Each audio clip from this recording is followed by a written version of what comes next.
Zuckerberg strikes again, and his employees are getting Meta PO'd by these layoffs. But despite that, 4 out of 5 companies worldwide are struggling to find and hold top talent. And how much data is there on used routers when you buy them? Spoiler alert, more than there should be. These stories and more on #Trending for Thursday, April 20th, 2023. I'm your host, Jim Love, CIO of IT World Canada and TechNewsDay in the US. And here's today's top tech news stories. Meta is set to lay off what could be, according to one source, 4,000 more people. The cuts were announced in an internal memo which was seen and reported on by Vox.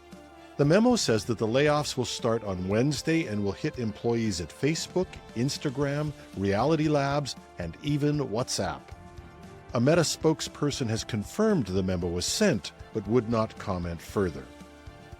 The layoffs come after Meta CEO Mark Zuckerberg said that the company would cut more than 10,000 jobs in the current months, after cutting 11,000 jobs last November.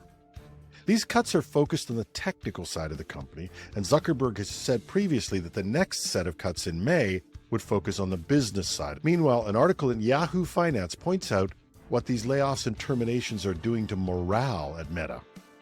At a recent employee town hall, the staff reductions were the most popular questions posted on an internal company forum. One of these questions pretty much summed up what must be the mood at Meta and is aimed squarely at Zuckerberg's vision of 2023 as the year of efficiency. You've shattered the morale and the confidence in leadership of many high performers who work with intensity, read one question, seen by a Reuters reporter. The question pointedly quoted another favorite Zuckerberg word, intensity. And the question finished with, "Why should we stay at Meta?" A very good question indeed. Despite the continuing bad news at Meta, a study by Manpower Group is stating that the global talent shortage has reached an all-time high. Nearly 4 of 5 employers, that's 77%, surveyed globally reported difficulty in finding the skilled resources they need in 2023. That's up 2% from last year and nearly double the number from 2015, where 38%, or 2 in 5 employers, were struggling with this issue. It's clearly a global concern, and almost every country has similar results. The country having the most difficulty was Taiwan, at 90% of companies struggling to find tech talent, followed by Germany at 86% and Hong Kong at 85%. Canada was not far behind the leaders, with 79% of the companies struggling. And the US was marginally below the average, but only marginally, with 75% having difficulty. Now, what are these top tech skills? IT and data is in first place, with engineering, and then sales and marketing, operations and logistics, and customer-facing skills as the final 3 of 5. Data, engineering, and operations are classic tech skills, but the other 2, sales and marketing and customer-facing skills, show how IT skills are hugely important in all facets of our digital organizations. And the top 5 soft skill sets are equally important, with reliability and self-discipline topping the list, followed by creativity and originality, critical thinking and analysis, reasoning and problem solving, and resilience and adaptability. How are employers trying to cope with this? The number one strategy for addressing the skills gap is to upskill and reskill the current workforce. 7 in 10 employers had that as their number one strategy. And in terms of holding on to talent, almost 6 in 10 were offering more flexibility, with only 3 in 10 focusing on increased compensation. We'll post a link to this very interesting report with the text version of this podcast at itworldcanada.com/podcasts.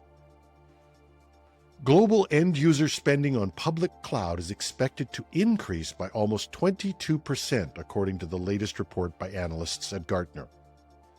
While all cloud spending is projected to increase, the biggest rise in spending is in the area of infrastructure as a service, which is projected to grow by over 30%, closely followed by platform as a service, which is projected to grow by 24%.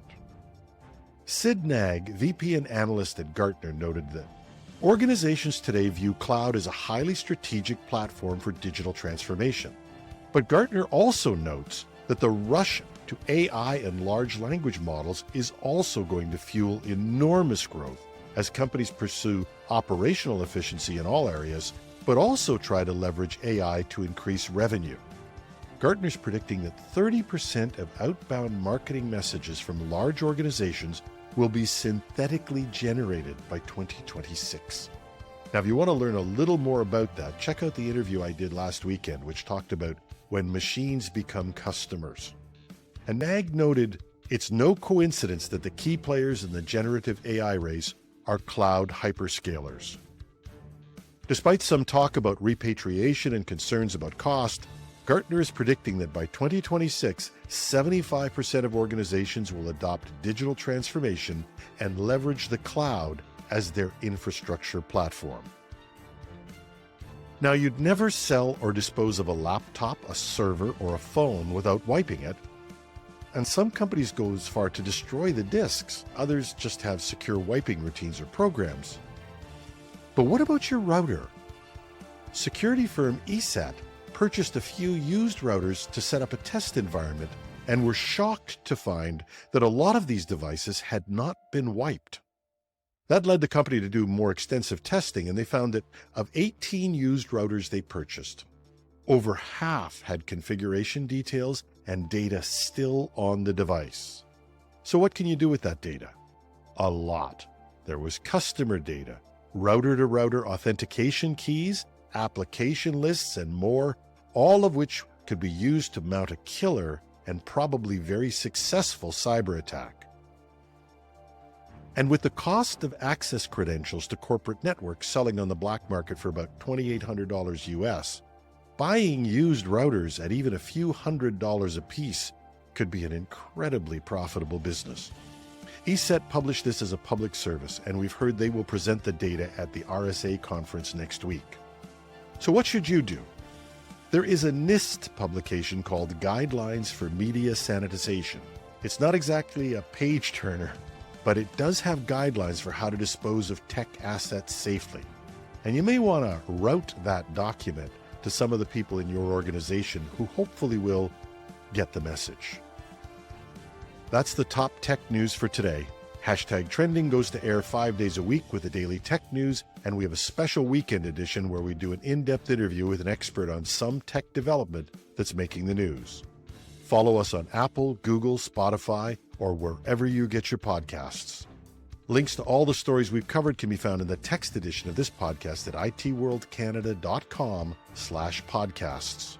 We love your comments, and you can find me on LinkedIn, Twitter, or on Mastodon as @TheRealJimLove on our Mastodon site, technews.social, or just leave a comment under the text version at itworldcanada.com/podcasts. I'm your host, Jim Love.